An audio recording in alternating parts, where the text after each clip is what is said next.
I was being tested, there was this gentleman who was a 4th degree back out in Hapkido. And he was a tough guy, he was a big guy, you know. And here I am just, learning to get my 1st degree, black belt.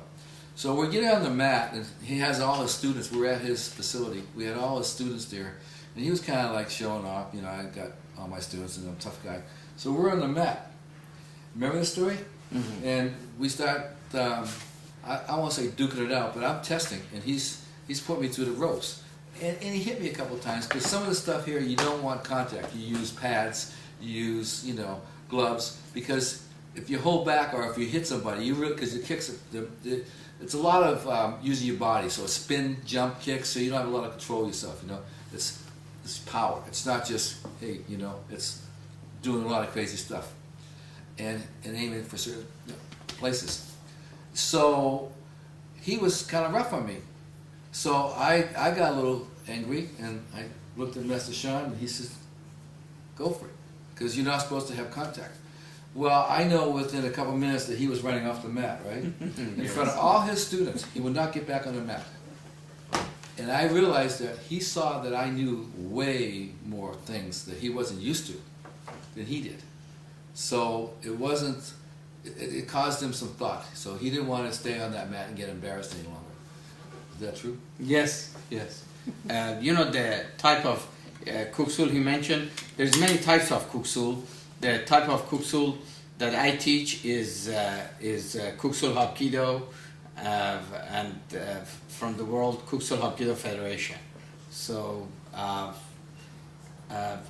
this type of kuksul it is rare.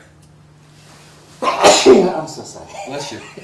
Do you want it? The World Kuksul Hapkido Federation is the governing body of the form of kuksul that I teach. So there's many forms of kuksul. This very form of kuksul is from the military martial arts. It was taught to foreign special forces, so which is very special and very realistic. Lethal too. Yes. And it's weapons. It's not just it's using weapons and defending yourself against an armed person, whether it be a stick, a knife, a chain, that kind of stuff, to defend yourself, to truly be defensive. That's what Kuksul, I think, is very strong. Where in Taekwondo, I felt it was always exhibitionist. It was beautiful. It was jumps. It was spin kicks. It was, very, very beautiful flowing. Hapkido, I always thought was more of the, hand grabs, jiu-jitsu, getting on the ground, getting off the ground, flipping people. But Kuksul, I felt was the one you use. I always felt like if somebody was messing with you, you would do Taekwondo. You don't want to really hurt the guy. If he's kind of like a mean guy and he's bigger than you, maybe you use a little bit of Hapkido. But if he has a weapon, what you want to use is Kuksul, because there's no holding back.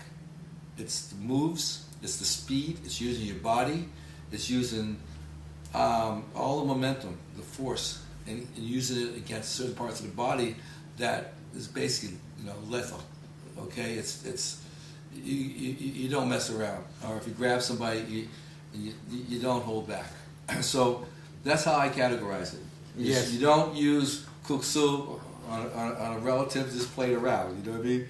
But somebody who has a knife or gun, that's when you use it, and that's how I describe it. Now, I might be wrong. No, you're absolutely right. Also, we take into consideration, because we don't want to do, we don't want to take illegal action. So we take legal action into consideration. If the situation is life-threatening, then a person's reaction is different. If it's not, then it's different. We don't want to use excessive force, which is illegal. Because I have, sitting over there, 3 certificates for my different styles.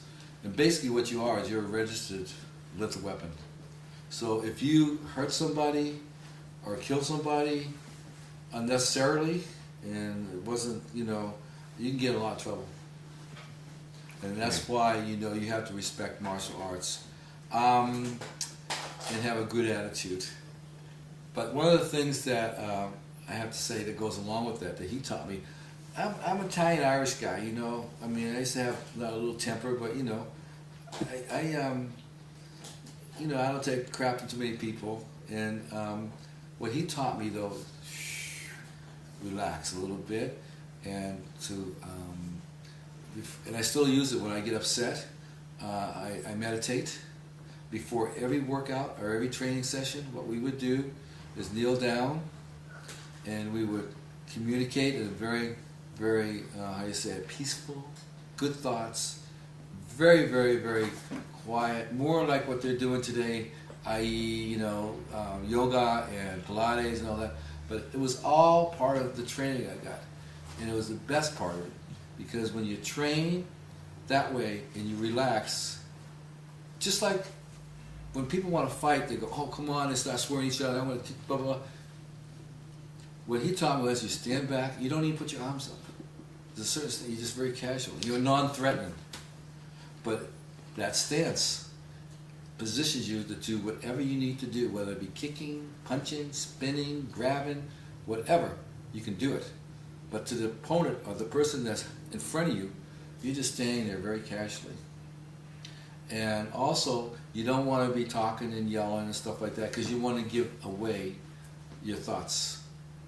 And it's all about surprise. And a thing that happened, I have to say one more story, it's kind of crazy, but there was a guy that I knew for years. His name was Sato. And he was going through, and I'm not downing anybody, there's different styles, and he was going through a lot of training with this Brazilian ground fighting, huh? Yeah. And he was training with the world champion, the Gracie brothers, which is, they're fantastic, they're unbelievable. But I told Sato that I was training with Master Shawn, and he challenged him. He says, "Oh, I've been going with the Gracie brothers, and I've been doing this, doing that, and I can kick your butt." And so he says, "You know," Master Shawn said, "You think you can?" He says, "Yeah." So Master Shawn, Sato, we went to a dojo that was not attached to any of us, right, to use, and Sato challenged Master Shawn. And within 30 seconds, or was it 40 seconds, he had him pinned, begging for his life. And Sato says, "Well, that's because you're 8th degree black belt and that's not fair." And he said, "But I can take on Michael." So Master Shawn said to me, and remember, I'm 20, 25 years older than this guy. Master Shawn says, "Go for it." I said, "Master Shawn, this is not all wrong. What you taught me was use your feet.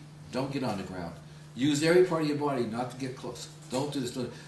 With that kind of martial arts, you basically get on the ground like a wrestler, and somebody's on top, somebody's on the bottom. You start from there."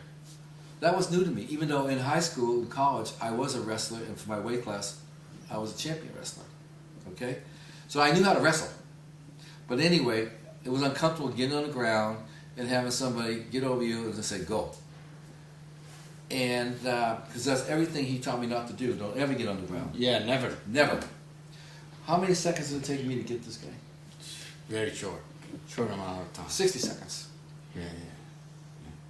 So, I'm not saying I could do that to a Gracie, but one of his students who thought they were tough, you know, and knew everything, would never challenge me again.